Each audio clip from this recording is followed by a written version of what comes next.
മണ്ണിടിച്ചിലിൽ കാണാതായ lorry driver Kozhikode Kannadikkal സ്വദേശി അർജുനെ കണ്ടെത്താനുള്ള തെരച്ചിൽ ഇന്ന് 11ാം ദിവസത്തിലേക്ക് കടക്കുകയാണ്. മന്ത്രിമാരായ പി എ മുഹമ്മദ് റിയാസും എ കെ ശശീന്ദ്രനും ഉച്ചയോടെ ശിരൂരിലെത്തുമെന്നാണ് അറിയിച്ചിരിക്കുന്നത്. ഗംഗാവലി പുഴയിൽ അടിയൊഴുക്ക് ശക്തമായതിനാൽ തെരച്ചിൽ നീണ്ടേക്കുമെന്നും ആശങ്കയുണ്ട്. നിലവിൽ ഒഴുക്ക് 6 നോട്ട്സാണ്. 3 നോട്ട്സിന് താഴെ എത്തിയാലേ മുങ്ങൽ വിദഗ്ധർക്ക് ഇറങ്ങാനാകൂ. മണ്ണിടിച്ചിലുണ്ടായ ദേശീയപാത 66 ഭാഗികമായി തുറന്നു. കഴിഞ്ഞ ദിവസം രാത്രി വാഹനങ്ങൾ കടത്തിവിട്ടിട്ടുണ്ട്. പകൽ രക്ഷാപ്രവർത്തനം നടക്കുമ്പോൾ വാഹനങ്ങൾ തടയും. ഉത്തര കന്നഡ ജില്ലയിൽ ഓറഞ്ച് അലർട്ടാണ് പ്രഖ്യാപിച്ചിരിക്കുന്നത്. ശിരൂരിൽ ശക്തമായ കാറ്റും മഴയും തുടരുന്നത് രക്ഷാദൌത്യത്തിനും പ്രതിസന്ധിയാണ്.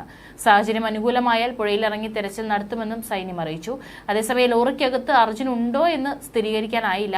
ഇന്നലെ പകൽ തെർമൽ ഇമേജിംഗ് പരിശോധനയിൽ പുഴയ്ക്കടിയിലെ ലോറിക്കകത്ത് മനുഷ്യ ശരീരത്തിന്റെ സാന്നിധ്യം കണ്ടെത്താനായില്ല. ഗംഗാവലി പുഴയിലേക്ക് കൂടുതൽ യന്ത്രങ്ങൾ എത്തിക്കാനുള്ള റാപ്പ് നിർമ്മാണം തുടങ്ങി.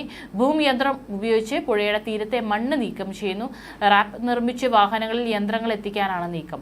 ശിരൂരിൽ രാവിലെ മുഴുവൻ കനത്ത മഴയും കാറ്റുമാണ്.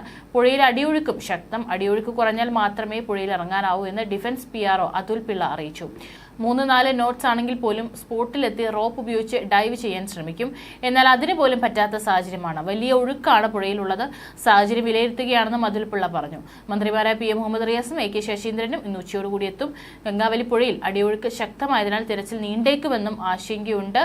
ഏതായാലും രാത്രിയിൽ ഡ്രോൺ പരിശോധന നടത്തുമെന്ന് പറഞ്ഞെങ്കിലും അത് നിർത്തിവെക്കേണ്ടി വന്നിരുന്നു. ലോറിയുടെ ഡ്രൈവിംഗ് ക്യാബിൻ തകർന്നിട്ടില്ലെന്നും ഡ്രോൺ പരിശോധനയിൽ വ്യക്തമായി. ക്യാബിനും പിൻവശവും വേർപെട്ട നിലയിലാണെങ്കിലും പുതിയൊരു സിഗ്നൽ കൂടി കിട്ടണം.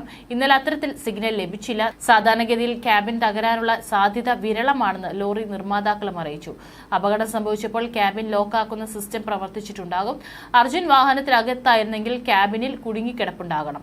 GPS വിവരങ്ങൾ പ്രകാരം അപകട സമയത്ത് ലോറിയുടെ എഞ്ചിൻ ഓണാണ്. ഇതാണ് അർജുൻ ലോറിക്കകത്തുണ്ടെന്ന് കരുതാനുള്ള സാധ്യത.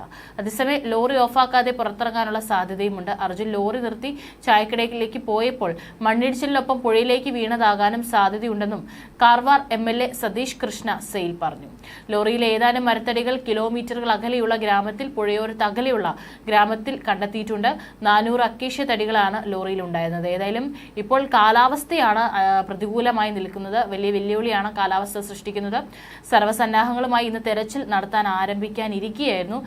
ശക്തമായ കാറ്റും മഴയും എല്ലാം തന്നെ കാലാവസ്ഥയെ തകിടമറിച്ചുകൊണ്ട് അവിടെയുള്ളത്. ഏതായാലും കാലാവസ്ഥ ഒന്ന് അനുകൂലമായാൽ തെരച്ചിൽ നടത്താനുള്ള നടപടികൾ തുടങ്ങുമെന്നും അധികൃതർ അറിയിച്ചിട്ടുണ്ട്.